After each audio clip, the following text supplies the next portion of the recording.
Some of the biggest songs ever written started in a bedroom. Billie Eilish, Bon Iver, David Gray, there's countless stories of people that have started writing songs and even recording them in their bedroom. They didn't start in million-dollar recording studios. All they had was a mic, a laptop, and a dream. And today, you don't even need a record label or a music publisher or even an expensive recording setup at home.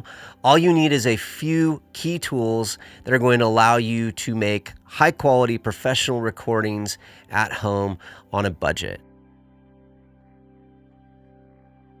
I am Josh Schroeder, and this is my studio, Thousand Echoes. When I was about 12 years old, I told my parents that I wanted to live in the woods and have a recording studio someday, and here it is. That dream became a reality for me. It took many, many years, obviously, for me to get here, and I didn't start out with the most professional recording equipment, but now I'm surrounded by all kinds of gear that I love, and it's because I started simple. I started really small. If you have a song idea or a podcast idea or something that you've really been wanting to record, it's possible that you might be really overwhelmed with the idea of starting a recording studio setup. And I totally understand because I've been there. So at age 12, I began recording my own original music. This is around the time that I started writing songs. I found a cheap tape recorder in the house and I just started recording whatever I could. But I realized quickly that I wasn't going to be able to get the ideas out that I heard in my head. And so shortly after that, my parents noticed how serious I was getting and they decided to get me a 4-track tape machine. And I actually have the tape machine right here. This is my original 4-track tape machine. It's a Yamaha, and this thing was a total game changer for me. It's pretty dusty because it's been sitting out in the garage, and sadly it doesn't work. It would probably need to be serviced by somebody who knows how to fix these types of things. But man, that piece of gear changed everything for me. I was able to start, putting down more ideas than just my guitar and my voice. And it opened up my imagination for what I could do with my songs in an entirely new way. And so it was a special thing for me, and I'm so glad that I still have it. Fast forward to college, and I got my first Mac. It was a MacBook. I think it was a MacBook Pro, and that was about $12.99 at the time. And of course, we all know that Macs, even back then, came with GarageBand, and that was a real game changer because all of a sudden I had MIDI instruments to work with, and could play with drum sounds and could really produce up pretty cool sounding demos just out of my dorm room. And then from there, of course, you start to get more ambitious, and that's where I ended up getting Logic Pro. But the deeper I got into recording, the more I began to realize that recording isn't about having the best gear. It's about having the right mindset and the heart to go and learn as much as you can about recording so that you can get better at it. And now today, with just a mic, a laptop, and an instrument, you already have the makings of a world-class recording studio. It's like really all you need. If you were to take away everything out of this studio and just left me with a laptop, a mic, and my instrument, I could do some pretty amazing things with it. And I'm going to show you exactly what you need to get started without breaking the bank. Recording isn't about expensive gear. It's about the heart that you bring to the process, and it is about your creativity. So let's get started. I want to give you a solid list to get you going in the right direction when it comes to what kind of recording studio equipment you're going to need. The first thing that you're going to need, obviously, is a computer. The computer is going to be the brain of your operation. Okay, so this is a really important part. You can get a MacBook Air for about $1,000. You can get a MacBook Pro starting at about $12.99, and you can also look into PC, laptop, and desktop options starting at around $500 to $600. So any of those options are going to be great for you. I personally use a MacBook Pro. I also have an iMac here in the studio, so I've got a 2 computer setup, but you just need one. You don't need more than that. Number 2, you are going to need a digital audio workstation, also known as a DAW. A DAW is the software that you're going to use to record. So this is where all the magic is going to happen. Here are the top choices. I'm going to put GarageBand number 1 because it's free, and if you're looking to do this on a budget, you don't really need much more than GarageBand, especially when you're just starting out and you're just learning. So highly recommend GarageBand and just learning how to use it. And then the next step up from there is going to be Logic Pro, which has a very similar interface to GarageBand. And it's going to be a natural thing for you to progress to as soon as you want to start doing some, maybe some more intricate recordings, have more options for plugins and things like that, because it comes with a lot more plugins. And there's just more that you can do with Logic Pro. And Logic starts at about $199. So it's a pretty, budget-friendly option in terms of a DAW. Next, you've got Ableton Live. This is really popular for electronic musicians and electronic artists, but artists of any type of genre can use Ableton. I personally have friends that use Ableton and they love it. For me, I never took to it, and I think that's just because I learned on Logic first.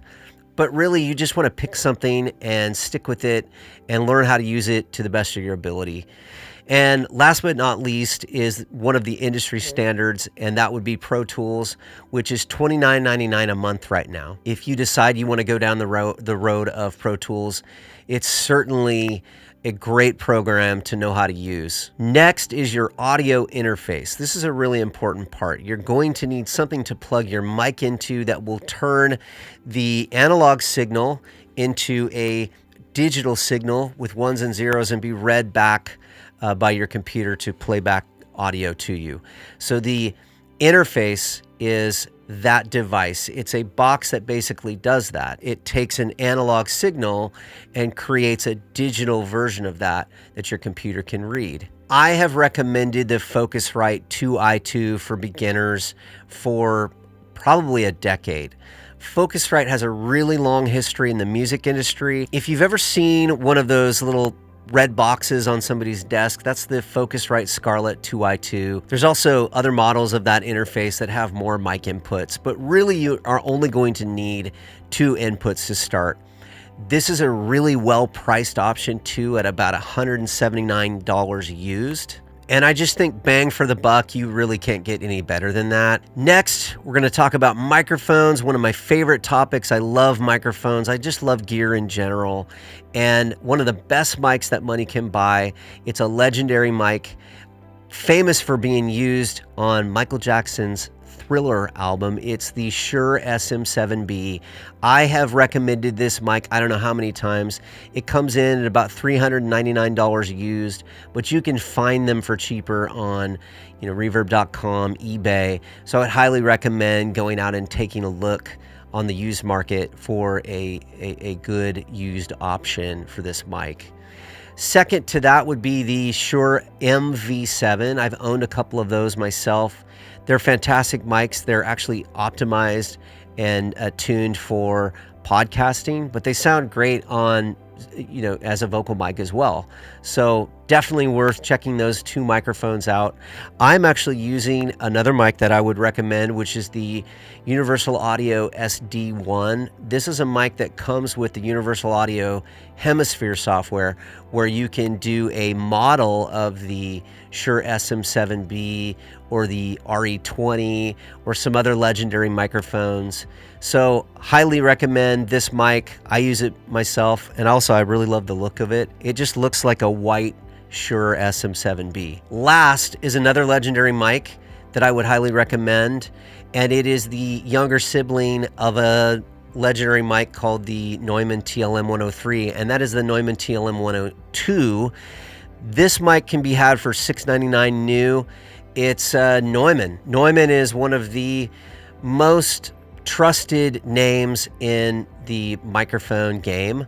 So definitely recommend checking out the TLM-102, or if you have it in the budget for the TLM-103, I think they go for about $1,000 brand new. So anyway, fantastic mics. Those 4 options, 5 options should really get you started in the right direction. when it comes to microphones. Next, we're going to talk about headphones. You want to be able to hear every detail of what you're doing. And if you're going to do any kind of recording to a click, you're definitely going to want to have headphones over your ears so that you don't get any bleed in your recordings when you're tracking, for example, a guitar part or a rhythm part of some kind. And my number one option is the Sennheiser HD 280 Pros. These are a $99 headphone. They're an industry standard, and I've used them for years. I love these headphones. Another set of headphones that I have is the Sony MDR 7506. These are also $99, crystal clear sound for tracking and editing. They're a fantastic headphone. And so yeah, for $99, you can have a really nice pair of headphones. And please don't use Beats by Dre when you're recording. Okay, please, people. Just use some professional audio headphones for your recording. Cables. You're going to need cables. And not only are you going to need cables, but you're going to need to learn how to wrap cables, okay? One of the first things that I learned in recording school when I was in London was how to wrap a cable. We spent the first 2 hours of class learning how to wrap a cable. And it's really important because cables are just one of those things that you're not going to want to have to keep buying. So when you buy a cable, make sure you also take care of it. And maybe I'll do a video on how to wrap cables. Maybe it'd be a good one. You're going to need XLR cables. These are about $15 to $30 each if you buy them on Amazon. I would look at a brand called Pig Hog. They make a really just nice shielded cable that's high quality, and you can get a 2-pack for fairly cheap. So definitely look them up on Amazon, Pig Hog. Number 7 is a MIDI keyboard. This is going to allow you to play virtual instruments. So I have one sitting right here next to me. I would recommend the Arturia Minilab Mark II for $119. This is a great starter MIDI controller. I have one myself. And then I also have next to me, the Native Instruments Complete Control S49. This one's a little pricier at $599. I actually bought a used off the floor model at Guitar Center for probably $3.99 at the time, and I'm really glad I did because I love it, and I use a lot of the Native Instruments stuff, so it made a lot of sense for me. But really, find a MIDI keyboard that if you can play the key bed, that's really going to be the main thing that you're going to be concerned about is how does it feel to play? Some keyboards feel pretty cheap, so you want to make sure that it's going to be something that inspires you. Number 8, you're going to need your instrument, of course, and you probably already have this, which is why you've decided to start a recording studio in the first place. So guitars, vocals, bass, drums, whatever it is you have, get that instrument ready, get it tuned up, get it ready to play, put new strings on it, and you're going to be solid and ready to go when you decide to start recording. And number 9, you need dedication. You need a real passion and a real drive in order to learn this stuff, because there is quite a bit to know, especially when you're first starting out, how to record. So use the resources that you can find on YouTube to your advantage. For me personally, I spent a lot of hours in studio with people who were really, really talented. And one of my main mentors let me look over his shoulder for years as he was recording my records and ask questions, and he would tell me things, and I would go home and try them. And that's really how I learned how to record. Be patient with yourself and always be willing to learn more. And don't worry about trying to learn it all in one shot. When I think back to that 12-year-old kid with the dream, I remember every frustrating recording session.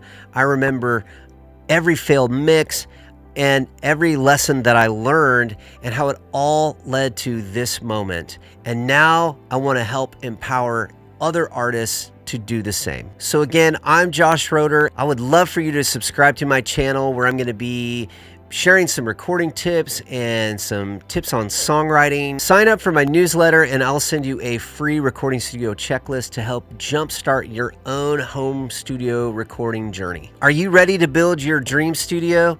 It's closer than you think. Let's build it together.